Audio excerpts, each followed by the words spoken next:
আমার বাপ মা লাগবি না, আত্মীয় স্বজন লাগবি না, আমার লাগবি টাকা। থাকের আর হ্যালো ডাক্তারের বাড়ি বলে থাকতো।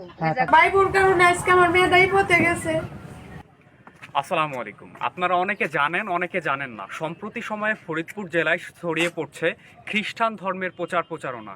এরা মুসলিমদের মধ্যে আত্মগোপনে থেকে মুসলিম পরিচয়ে গোপনে খ্রিস্টান ধর্মের দাওয়াত দিচ্ছে। অর্থের লোভ দেখিয়ে হোক, বিভিন্ন উপায়ে হোক, তারা তাদের এই গোপনে কৌশলগত মাধ্যমে খ্রিস্টান ধর্মের প্রচারণা ব্যাপকভাবে চালিয়ে যাচ্ছে। কয়েকটি পরিবারে খ্রিস্টান ধর্মের প্রচারণার জন্য মানুষকে প্রলুব্ধ করা হয়েছে। সেখানকার একটি পরিবারের আমরা একেবারে বাস্তব চিত্র আপনাদের সামনে তুলে ধরার চেষ্টা করব। চলুন যাওয়া যাক।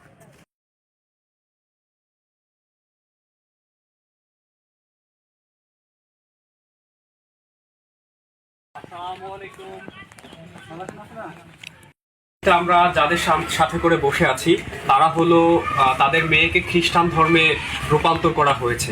তো বিভিন্নভাবে তারা বলেছেন যে কৌশলের মাধ্যমে, বিভিন্ন লোভের মাধ্যমে তার মেয়েকে তারা খ্রিস্টান ধর্মে রূপান্তর করেছে। তো তাদের কাছ থেকে আমরা শুনবো সরাসরি যে আসলে তাদের মেয়ের কি হয়েছিল, তাদের মেয়ের সাথে কি ঘটেছিল। আঙ্কেল আন্টি, আপনারা একটু শুরু থেকে একটু আমাদের বলেন। মানে আমাদের এই গ্রামে একটা ছেলে, বুঝছেন, ও আসতো, আমার ভাবি ওই যে উপাস ছিল, প্রায় উপাস থাই প্রথম উপাস ছিল 40 দিন না 45 দিন উপাস ছিল। তখন ওই ছেলেটাও আসতো, ওই 40-45 দিনের পরে এবারে আসতো, অজ্ঞান হয়ে যেত। মাঝে মধ্যে কত কি অজ্ঞান হয়, আল্লাহ দেখে, এটা বলতো আল্লাহ দেখে, তাই তো অজ্ঞান হয়ে যেত। ওই ছেলেটা এসে পানি পুনি ছিটালি আমার ভাবি ওই ভালো হয়ে যেত, ভালো হয়ে যেত। পরে অনেক দিন এইভাবে করছে, পরে এইভাবে করতো, তার গিরে ভেঙে এইভাবে করতো, এভাবে করতো। আমরা করতাম কি, এইগুলি তো মুসলমানেরই না, খালি এইগুলি করা যাবে না, এগুলো খ্রিস্টান ধর্ম। তারপরে আমার আব্বার একদিন বললাম, আমার আব্বা করলো কি যে এই ধর্ম করলি যদি এইভাবে করে তাহলে এই ধর্ম এইবারে চলবি না। এটা নিষেধ করার পর আমার বাইরে যায় ওই বেটাদের সাথে যায় খাই আসতো, 5 দিন 6 দিন করে খাই আসতো। পরে মনে করেন একদিনকে মানে আপনার ভাইয়ের বউ ওই খ্রিস্টান ধর্মের যারা আপনাদের বাড়ি দাওয়াত দিতে আসতো বা বুঝাইতো খ্রিস্টানদের কার্যকলাপ, তাদের সাথে 4-5 দিন করে যায় থাইকা আসতো আস্তা নলে ভাঙ্গা। আর আমার মেয়ে তখন প্রায় হাই স্কুলে পড়ে। তখন হাই স্কুলে পড়ে, আমরা তো জানি না যে এই ধর্ম করতেছে। কিন্তু যে আমার ভাই বউ থাই আসতো এইভাবে করে, তারা আমার আপা একদিন মানা করছে, পরে অনেকটি পুলিশ টুলিশ নিয়ে ওনাদের ওই দলের লোক নিয়ে আইছে।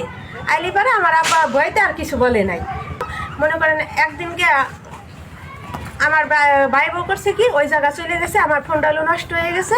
তা আমার মেয়ে বলতেছে, আম্মু ফোন আর সারার দরকার নাই, ফোন আমি বলে রাত জায়গায় ফোন টিপি করি, তাহলে ফোন সারার দরকার নাই, ফোনের দরকার নাই। আর মেয়ে থাক, ভালো কথা কইছে, ফোন সারা লাগবো না। উন্ডা যে ফোন দিয়ে উন্ডা গেছিল হলো দুবাই শহরে ঘুরতে গেছিলো, তখন ফোন দিয়ে থুয়ে গেছে আমার মেয়ের কাছে। কই কার মোবাইল? আমার ভাইস্তের কথা কইছে, ইমনের মোবাইল। তাই ইমনের মোবাইল আমাকে এই জায়গা চার্জে দিছে, দিয়ে আমি দিয়েছি, কয় কিনা আমি দেশ পানি, ওই দিন আমারে দেয় নাই। আর পরে আবার ওই টাইমে চার্জে লাগাইছে। তাই এই ফোন কার? কয় কি আর এটা বান্ধবীর কথা বলছে ওর। তাই আমি কই তুই কালকে বলছে এক কথা, আজকে বললি আরেক কথা, তাহলে এই ফোন কার? দে, ফোন দিয়েছি, তাকে যদি বেজাল করে পরে দেম ফোনটা দিয়েছি। কয় কি আমার কলেজে যেতে ফোন দিচ্ছে। আমি কই কলেজে তো আজ ফোন তো একটা প্রাইস দিলি, নেটে ছাইড়ে দেয়, ফেসবুকে ছাইড়ে দেয়, তাহলে এগুলি তো কলেজে দিলে অবশ্যই জানাই তো। তারপর ও বান্ধবীকে শিখাইছে যে আমার আম্মু যদি ফোন দেয় তোমরা কবে কি যে আমার কলেজে ফোন দিছে। তা আমার 2টা বান্ধবীরে ফোন দিছি, 2টা বান্ধবী একই কথা বলছি। তা আমি আবার ওর বান্ধবীর বাসায় গেছি যে সত্যি কি ফোনটা দিছে, তুমি রোজা থাকে মিথ্যা কথা করে না। কি না আন্টি, ওরে যে একজন দিছে, কে দিছে তা আমার কাছে বলে নাই। ওদের ওই দল থেকে দেওয়া হয়েছে? হ্যাঁ, ওই দলে থেকে দিছে, আমার ভাইসকে দিছে, যে বাড়ির ছেলে। আমি রোজার দিন একটু বেলা হয়েছে, ও করছে কি আমার থুয়ে ওই আমার যে ভাই বউ গেছে খ্রিস্টান হয়েছে, ওনার এক বাস্তি আছে যে দেয়া বটতলা বাড়ি ওনাকে। আচ্ছা, আপনার ভাই বউ কি প্রকাশ্যে খ্রিস্টান হয়েছে না এভাবে গোপনে হয়েছে? গোপনে হয়েছে। আপনার ভাই বউ তখনই জানতে পারছেন আপনার মেয়ের এই যে কার্যকলাপ দেখে কি জানতে পারছেন, না তার আগে জানতে পারছেন আপনার ভাই বউ খ্রিস্টান ছিল কি? মানে আগে আপনি জানতেন যে খ্রিস্টান আছে উনি? না, আপনার মেয়ের এই কাহিনী শুনে বুঝছি। আর উনি না ও অন্য অন্য ভালো ভালো জ্ঞানী জ্ঞানী কথা কইতো কয় কি হ্যাঁ, এরা আধ্যাত্মিক কথা বলবে, এটা স্বাভাবিক, এটা আমি জানি। ভালো ভালো কথা বলতো। হ্যাঁ, ভালো ভালো কথা বলবে, জ্ঞানী মানুষকে জ্ঞানী আকৃষ্ট করার জন্য। হ্যাঁ, কিন্তু আমি কোনো সময় ভালো ভালো কথা আমি অনেক বলতে জ্ঞানী জ্ঞানী যাই না। কথা আগে বলতো, থেকে। আমরা ভাবতাম যে না ভালো কথা কইতেছে, আমরা তো আর জানতাম না যে এই খারাপ পথে নিয়ে যাবে। ওরা বলতো যে খ্রিস্টান গির্জা আছে, ওরা ওই রবিবারে বৃহস্পতিবারে কাজ করে না, বসে থাকে, ওই দিন ধর্ম পালন করে। হ্যাঁ, বড়দিন হয়তো, বড়দিন। আমরা তো আর এত কিছু বুঝতাম না, আমরা হচ্ছে মূর্খ। আমরা ওই আমার এটা বাড়িটা ওই- দেখতাম, দেখে আমাদের ওই পাশ দিয়ে বেড়া দিছে, ওই পাশ দিয়ে বেড়া দিছে, যাতে আমরা না দেখি এইগুলি। আচ্ছা, না দেখার কারণে মানে পলাই পলাই এগুলি করে। পরে এই যে মনে করেন যে আমার মেয়ে যে নিয়ে গেল, আমার মেয়ে ওই বাড়ি চলে গেছিল, পরে আমরা ধরে আনছি, আনার ওই পরে- ওই আঙ্কেল মারার পরে কি নিয়ে গেছিল? হ্যাঁ, পলাই চলে গেছিল। পলাই চলে গেছিল, তার এই আসলে আমার পাই যে না, ভাই পাইছে বোন ওই বাড়ি। খ্রিস্টান হয়েছে, ওনার হলো বাস্তি বাড়ি গেছিল। এবার ঠাই না হেরে এই- গরম এবার হলো রাখতেছিলাম। মিডিয়া। এই খ্রিস্টান হওয়ার সংখ্যাটা কেমন আপনাদের মনে হয়? এলাকা কি আরো আছে? আপনার হ্যাঁ, ভাই বউ, আরো আছে। আচ্ছা আপনার ভাইয়ের বউ আর আপনার মেয়ে দুইজন, আরো অনেকেই আছে, হ্যাঁ, স্যার। আরো অনেকেই আছে। মানে ওরা করে কি, আগে আপনার সাথে আমি 2 দিন 4 দিন কথা বলবো, কথা বললি এমন বেড়ে নোয়াস করে, ও আমি যা করবো তাই শুনবি, মানে অন্য কেউ রে চিনবি না, বাপ মা চিনে না। মানে ব্রেন ওয়াশ করে ফেলায়, মানে ওদের মাথায় মস্তিষ্ক এমন করে ফেলায় যে আসলে সে হ্যাঁ, যা বলবে তারপরে সেটাই। কতটুকু কি করছেন আপনার ওই যে মেয়ে যাওয়ার পর? ওই ফোন আমি গেছিলাম হলে ঢাকা গেছিলাম হলে ও ধরানোর জন্য কিভাবে সাতাশ ধরান সোজা যায় এলো, মেয়ে চলে গেছে, মাইকে কিভাবে নিয়ে ধরান এসে যায়? নিয়ে গেছিল। তা আমি এনে মাইকে বারাখান নিয়ে গেছি।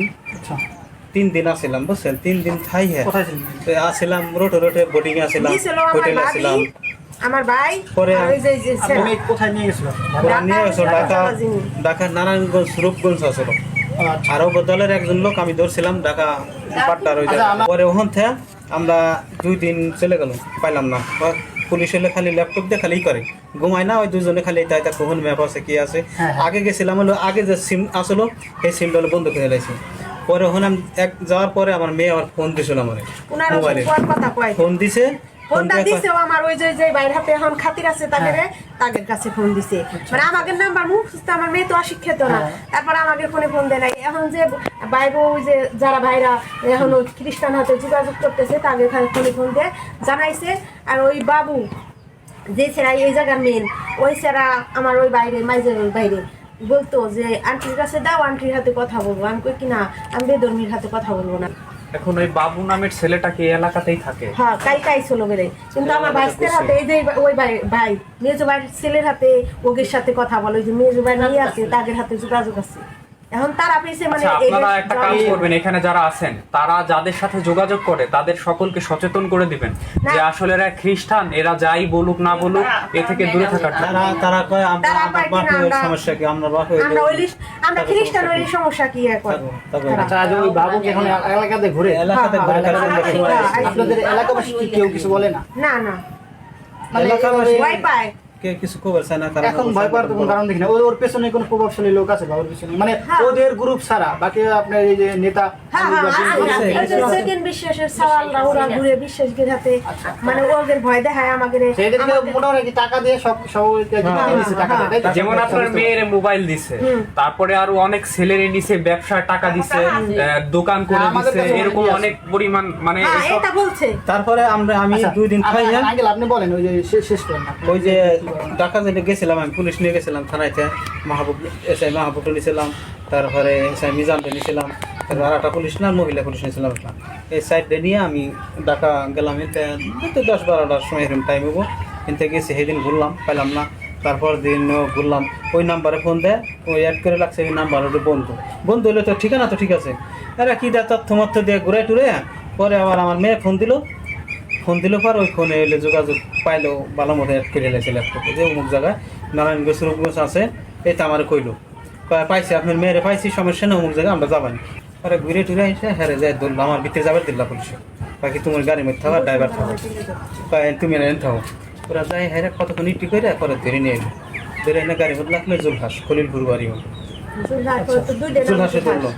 পরে পাতলা করে বয়স্ক দাড়ি বসলা হয় না, মাথার চুল নাই রুম।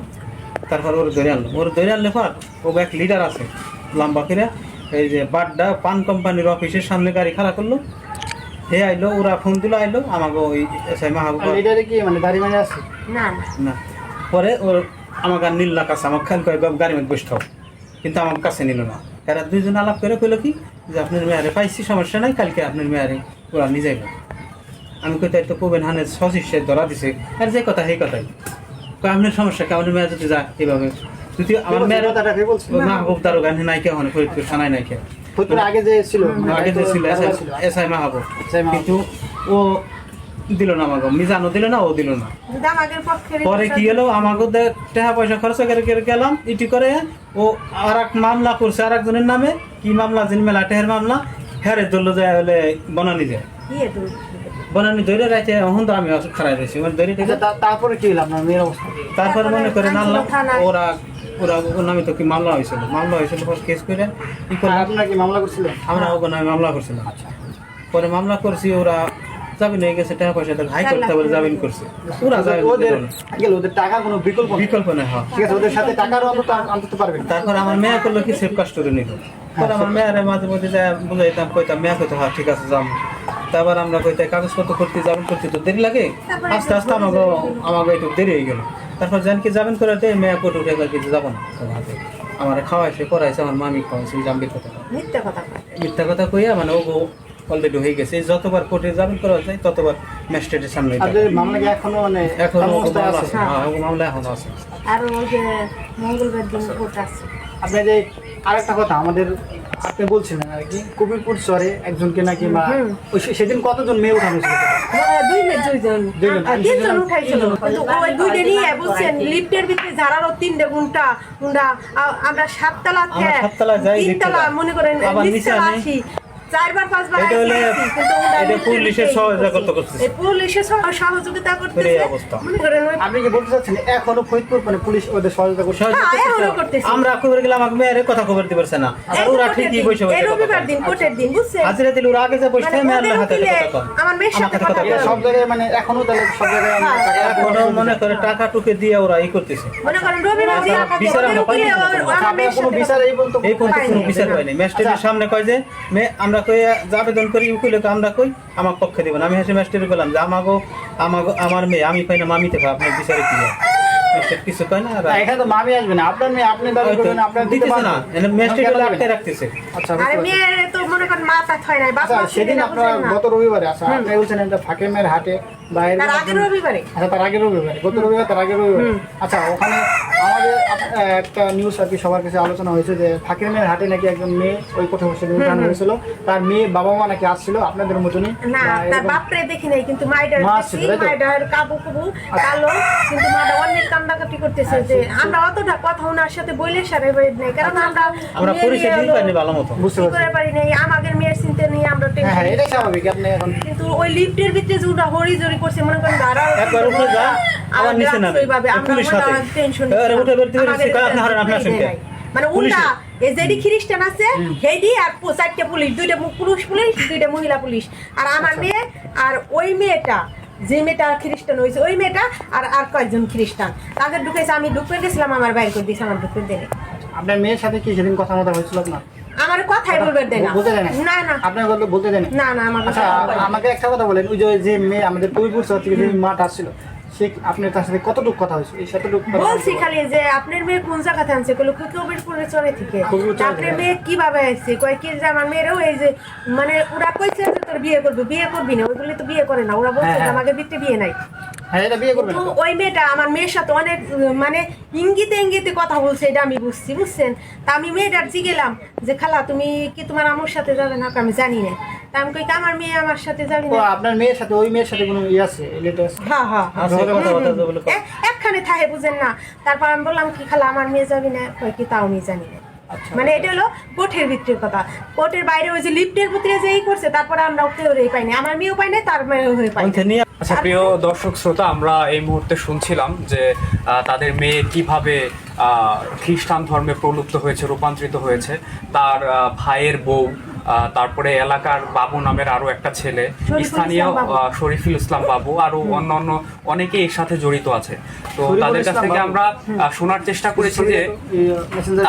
আমরা শোনার চেষ্টা করেছি যে কিভাবে শুরু থেকে শেষ পর্যন্ত তার মেয়েকে হিন্দু খ্রিস্টান ধর্মে রূপান্তর করা হয়েছে আমি বলতে চাই যে ফরিদপুরের যারা তাওহীদি জনতা আছেন মুসলিম সমাজ আছেন আমাদের এখনই সময় এর বিরুদ্ধে দাঁড়ানো এই অপশক্তিকে আমাদের হটিয়ে দিতে হবে যে যত দ্রুত সম্ভব আপনার মেয়ে যাতে আপনাদের কাছে ফেরত আসে এবং আরও কোনো পরিবারের সাথে এই ঘটনাটা পুনরায় যাতে না ঘটে সেই ব্যাপারে আমরা ফরিদপুরের তাওহিদি জনতার কাছে আমাদের আকুল আবেদন, আমরা সকলে একত্রিত হব এবং এই অপশক্তিকে আমরা হটিয়ে দেবো ইনশাআল্লাহ।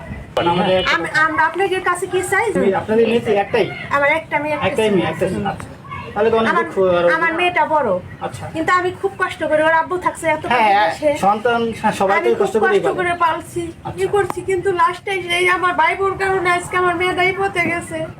আচ্ছা, আমরা আপনার কষ্টটা বুঝতে পারছি। যাই হোক, তাছাড়া আমরা- আমার মেয়ে খারাপ ছিল না, আমার মেয়ে সব কাজ করতো, আমার ছাড়া কিছু বুঝতো না। ওর আব্বুর একটা কথাগুলি কইতো কি, আম্মু তুই এই সমস্ত কথা কষ্ট কি, আব্বু এত কষ্ট করে বিদেশ করে, কিন্তু এখন বাপ মাই ছিলি না। খ্রিস্টান হয়ে যাওয়ার পর আপনাদের কোনো দামই দেয় না, আপনাদের সাথে না। ভালোই আমাদের সাথে কথা এই কথাই বাসায় বলে না। খারাপ, বাসায় ভালো না তোর- মনে করেন। তোর মতো বাপ মা আমার লাগবে না, আমি সেদিন কোটের মধ্যে চিন্তা একমাত্র করছি। কারণে ও এত কষ্ট করে পাচ্ছে। আমার ভাবি, এই ভাবি খ্রিস্টান যে হয়েছে, সে এখন কথা আপনি এই ভাবি কথা ও তো ফরিদপুর আছে না কোন জায়গা আছে জানি না, কিন্তু উনারেও আমি কত কিছু দিছি। আপনাদের কোনো মামলার কাগজ এরকম কিছু আমাকে দেখাতে পারবেন? আছে, আমাদের কাছে আছে। আপনাদের বাড়িতে আছে? হ্যাঁ।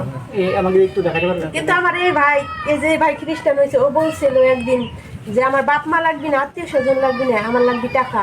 তা আমার মারে তখন আমার বাপেও কইছিলাম যে দেখো, কিন্তু ও এই কথা কইতেছে, ওর টাকা লাগবে, বাপ মা লাগবে না, তাহলে ওর এই পথে ফিরাও। ওই আলমগীরের ছেলে হলো ওই থাকিরাট হেলো ডাক্তারের বাড়ি বলে থাকতো, ওই জায়গায় লজেন থেকে পড়াশোনা করতো, ইয়াসিন কলেজে পড়াশোনা করছে আর ওই বাড়ি থাকছে, করতো তাই তো? যাতায়াত করতো। কিছুদিন থাকার পরে তার বলে পড়াশোনার চাপ আসে খুব, পরিশ্রময় অনেক, থাকতে পারে নাই, চলে আসে। আপনার এখন আপনার ভাই খ্রিস্টান ভাগিনা? এখন খ্রিস্টান চলে গেছে বাড়ি থেকে। ও আচ্ছা, ওদের কাছে চলে গেছে তাই তো? ওদের কাছে চলে গেছে। ঠিক আছে, ধন্যবাদ।